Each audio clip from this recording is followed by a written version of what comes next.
Electing you 5 times doesn't mean that the election was fair and free. Thank you so much. Absolutely. Don't you think that is a ridiculous... Why have you run for 5 terms? Why? It is about... So you needed 5 terms It's about what should be done. He's asking him, you needed 5 terms to do what? To do what? Yes, exactly. Tell me. To start from zero to where we are now. To do things by ourselves. Why in other democracies like the United States and Western Europe, why in those democracies we don't have one man ruling for 5 terms because he needs to do stuff? That is because... Okay, why don't we have more than one leader in Uganda? Mr. President, why don't we have more than one leader? He won't let go. I love him. Why don't we have more than one person? Why do you think you're the only one who can actually do it? Never happened in Western democracy. Well, that's their problem, because they don't So they have a problem? I like the fact that he corners him. It's like, okay, why don't we see Western democracies having one man leading for 40 years? Oh, that's their problem. Oh, it's a problem that they don't have dictators? In Western democracy. Well, that's their problem, because they don't So they have a problem? They have a problem because... He even laughs at himself, you know. He's like, oh, did I say that? Are you going to change the constitution? I cannot change the constitution because I don't have that power. Ladies and gentlemen, he did. He changed the constitution of the Republic of Uganda. He sent his jack-booted thugs under the presidential protection team called the Special Force Command. They switched off the lights. They beat up people. We became a mockery across the world. And the constitution was forcefully amended. So he doesn't really care about whatever. Is this something that is in the discussion now in Uganda? That is speculation. And those were speculations. Okay, I'm here to tell you speculations actually were true. You're watching Mordecai Marissa Live Political Commentary. Please consider subscribing to help grow Uganda's Voices of Struggle ecosystem. Thank you. I cannot appreciate you enough for using your valuable time to always go on social media, break down things for people.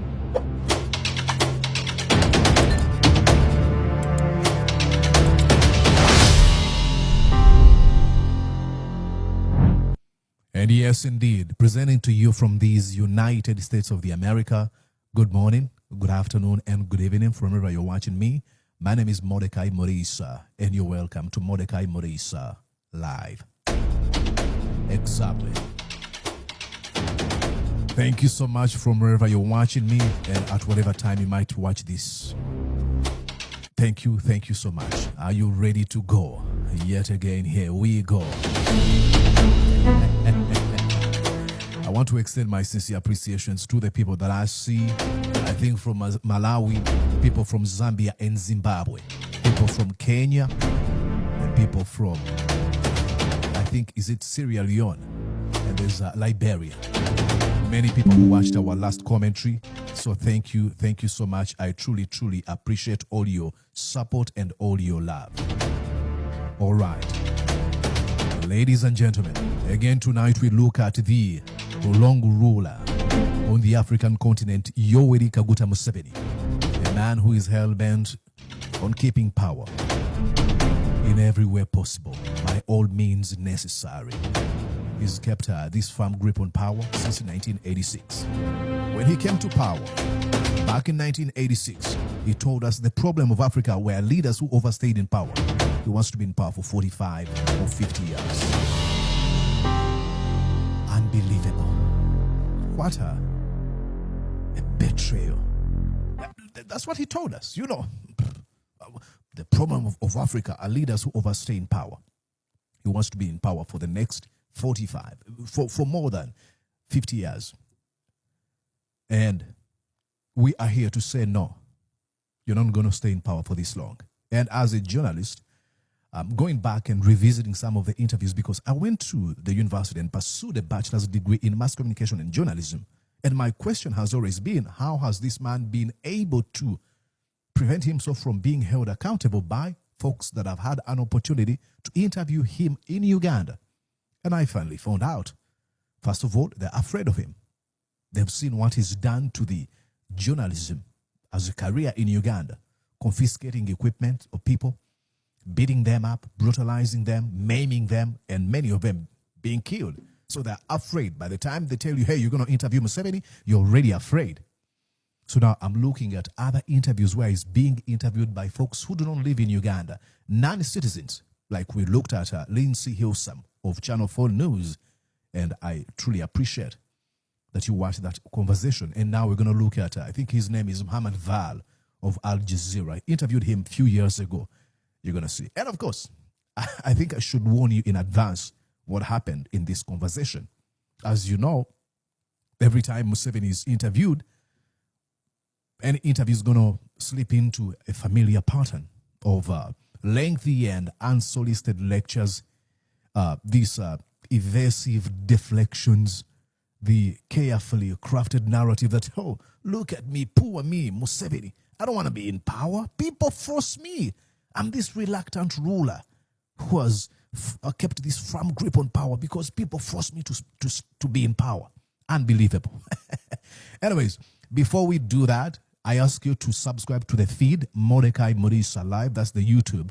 And I would truly, truly appreciate. Now, without further ado, or with all those niceties out of the way, let's jump right in. Here is Al Jazeera's interview. Al Jazeera interviews Museveni. So, President, it seems that Ugandans are a little bit fed up with you because we are reading a lot of reports about this Facebook revolution, people trying to go to the streets even though they are prevented. They are afraid, of course, of the security forces, but they want to create something like, the Arab Spring in Uganda. People are fed up because it's more than 3 decades of your leadership, and term after term after term, it's only one man ruling the country, and the world around Uganda has changed. All presidents around Uganda have gone, but you. So do you agree with me that there is a little bit of fatigue of your leadership? Have you heard of something called democracy? Again, like I told you, these unsolicited lectures. Oh, have you heard of something called democracy? Now, let me teach you about democracy. Sad. Have you heard of it? I heard of it. Democracy means you elect the people you like. We had elections about 1 year ago, and my party got 62% of the vote. And in fact, it would have been more if it was not for quite a bit of spoiled votes. So that does not show that the people of Uganda are fed up of our party because they have voted for us 5 times, winning free competition. The question is actually about you, not the political party, the NRM. Don't you think people are disenchanted? They are disenfranchised. They are tired, disoriented with the regime, with yourself. So, if you think that the majority of Ugandans are fed up of the NRM, then the vote doesn't show that. Electing you 5 times doesn't mean that the election was fair and free. Thank you so much. Absolutely. And that's what the opposition says. The opposition says you were elected 5 times because you're in control, you're in the government, and you control the military, and you can easily manipulate the elections. So why did we lose some districts? Again, you see how he plays this game? Because that's what you do. For formality, you want to create some sort of a competition to the outside world. It is a hybrid system where you want to present yourself like you're some sort of a democracy, but you know what you're doing. The military is being commanded by your own son. And then you have all your henchmen and minions and lackeys occupying different offices who do your bidding.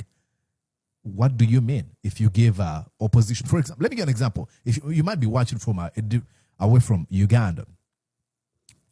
For example, the Ugandan parliament has over 500 members of parliament, and the opposition has only 100 and plus a few of them. Of what difference does it make if Museveni is able to manipulate the electorate in the majority of the constituencies? Does it really matter if he leaves like a few constituencies to be won by the opposition? Absolutely not. He knows what he's doing. Create a semblance of an opposition, but you know what you're doing. In the elections. Why did we what? Why did we lose elections in some districts. Oh, but that's just to justify, to Exactly. make it look like a real democracy. You have Exactly. to lose something. It was arranged. Exactly, you know. And he has this funny confidence. He knows what he's talking about. Yes, he was arranged. That we handed some districts to the opposition. Yep. Why, Mr. President, have you Don't you think that is a Why have you run ridiculous? for 5 terms? Why? The issues of countries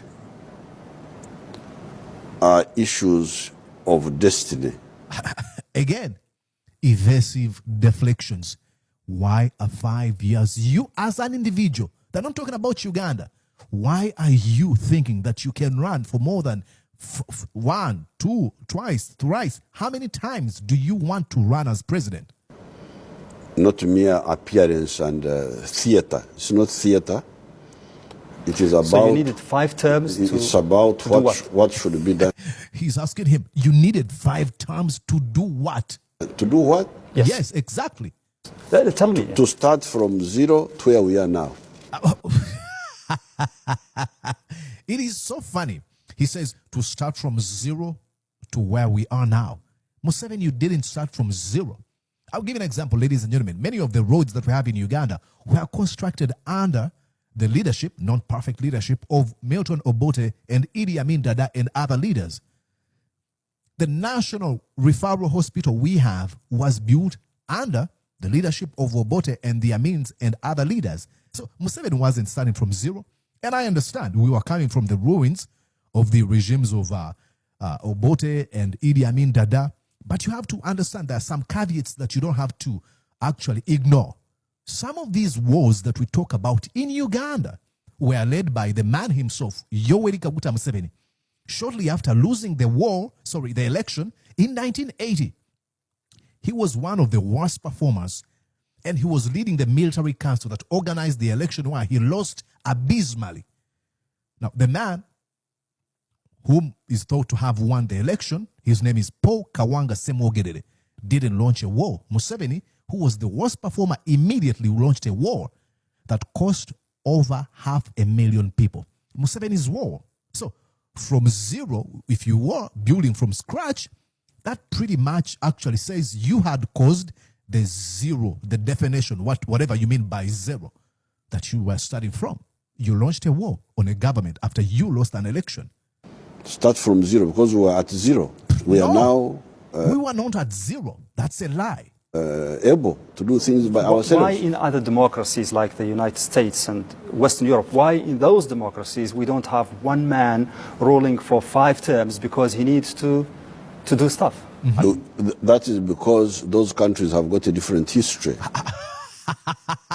No, it is because those countries have understood that a true leader and a good leader is one who hands over power peacefully and looks at how institutions can outlive him. He can look at how a country can function without him. No, they've got a different history. What do you mean? But there are other countries. You talked about Israel. Let me give you the example of Israel. Israel is near you here. It is a democracy. Their leaders, what they do, since they created their state, they maximize their leadership resources, because leadership is also a resource. He enjoys this funny position of I'm a lecturer. Now let me teach you about leadership.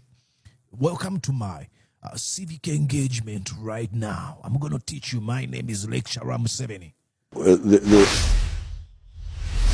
Well, I'm sorry for cutting you short. Now, if you're watching this, that means you're watching me from TikTok, from Facebook, and from X platform, formerly Twitter. You can watch the entire thing by heading over to my YouTube channel, Mordecai Morisa Live. This entire conversation. When you get there, please make sure that you join the community, Mordecai Morisa Live, by subscribing.